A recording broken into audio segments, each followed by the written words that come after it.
Today I will discuss physical features of India. India has all major physical features of the earth, that is mountains, plain, desert, plateau and islands. The land of India displays great physical variation. The major physical divisions are the Himalayan mountains, the northern plains, the peninsular plateau, the Indian desert, the coastal plains and the islands. Now, one by one I will discuss all the physical features. First I will discuss the Himalayan mountains. Himalayan mountains are stretched over the northern border of India. These mountain ranges run in a west-east direction from the Indus to the Brahmaputra. The Himalaya consists of three parallel ranges in its longitudinal extent. These are Himadri, Himachal and Shivalik. The northernmost range is known as the Great or Inner Himalayas or the Himadri. It is the most continuous range consisting of the loftiest peak with an average height of 6,000 meters. The range lying to the south of the Himadri form the most rugged mountain system and is known as Himachal or Lesser Himalaya. Pir Panjal range form the longest and the most important range. The outermost range of the Himalayas is called the Shivalik. These ranges are composed of unconsolidated sediments. Next is the Himalayan have also been divided on the basis of regions from west to east. First, the part of Himalayas lying between Satluj and Kali rivers is known as Kumaon Himalayas.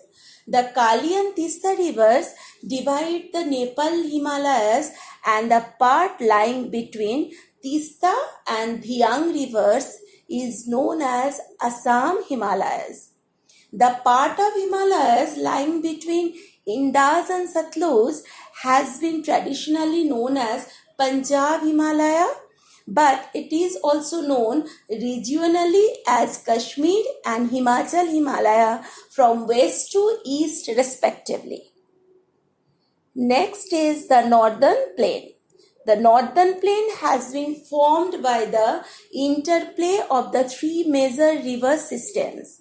These are the Indus, the Ganga and the Brahmaputra along with their tributaries.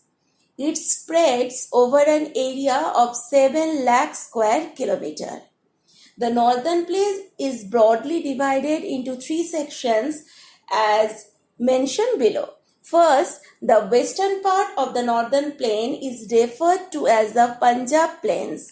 The plain is formed by the Indus and its tributaries, the Jhelum, the Chenab, the Ravi and the Beas and the Satluj. Second is the Ganga plain extends between Ghaggar and Tista rivers. It is spread over the state of North India. Third is Brahmaputra plain lies in the state of Assam. According to the variations in elevation points, the northern plain can be divided into four regions. First is the river after descending from the mountains deposit pebbles in a narrow belt of about 8 to 16 km in wide line parallel to the slope of the Shivalik, which is known as Bhabar. The streams are river re-emerged and create a wet, swampy and marshy region known as Tarai. The largest part of the northern plain is formed of older alluvium. It lies about the footplains of the rivers and presents important features that is known as the Bhabar. It is also known as the Bhangar. The soil is the Bhangar region contains calcareous deposit and it's known as Kankar. Next is the peninsular plateau. The peninsular plateau is a tableland composed of the old crystalline, igneous and metamorphic rocks. It is also divided in two parts. First is the Central Highlands and second is the Deccan Plateau. First, I will discuss the Central Highlands, the part of the peninsular plateau lying to the north of the Narmada River, covering a major area of the Malwa Plateau, is known as the Central Highlands. The eastward extension of these plateaux are locally known as the Bundelkhand and Beghalkhand. The Deccan Plateau, it is a triangular landmass that lie to the south of the river Narmada.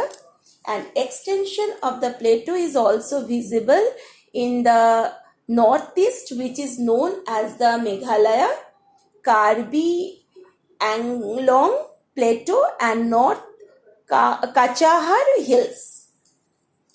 Next is that we know that Western Ghat and the Eastern Ghat mark the western and the eastern edge of the Deccan Plateau respectively.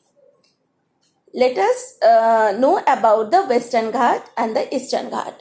Western Ghat lie parallel to the western coast and the Eastern Ghat stretch from the Mahanadi Valley and the Nilgiri in the south. The Western Ghat, they are continuously and can be crossed through the passes only. They are higher than the Eastern Ghat. Anaimudi is the highest peak. And other way, the Eastern Ghat stretch from the Mahanadi Valley to the Nilgiri in the south. They are discontinuous and irregular. They can be dissected by the rivers draining into the Bay of Bengal. Next, I will discuss the topic, the Indian Desert. The Indian Desert lies towards the western margin of the Aravalli Hills. It is a sandy plain covered with sand dunes. This region receives very low rainfall, below 150 mm per year. It has a dry climate with low vegetation cover. Next is the coastal plain. A coastal plain is a flat, low-lying piece of land next to the ocean. To the east and west of the peninsular plateau, two narrow strips of plain lands are found, which are respectively called Eastern Coastal Plain and Western Coastal Plain. The important features are in the Eastern Coastal Plain.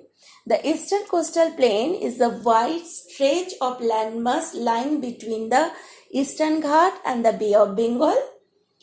In the northern part, it is referred to the Northern Sarkar, while the southern part is known as the Coromandel Coast. Now, Western Coastal Plain. This western coast is sandwiched between the Western Ghat and the Arabian Sea. It is a narrow plain and consists of three sections as mentioned below. These are the northern part of the coast is called the Konkan. The central stretch is called the Kannad Plain and the southern stretch is referred to the Malabar coast. Next is the island. An island is a piece of subcontinental land that is surrounded by water. Lakshadweep Island group is composed of small coral islands which were earlier known as Lakshadweep, Miniko and Amai Deep. The entire group of island is divided into two broad categories, the Andaman in the north, the Nicobar in the south. The diverse physical features of India have immense future possibilities of development because of the following reasons. The mountains are the major source of water and forest wealth. The northern plains are the granaries of the country. The plateau is a storehouse of minerals which has played a crucial role in the industrialization of India. The coastal region and island group provide sites for fishing and port activities.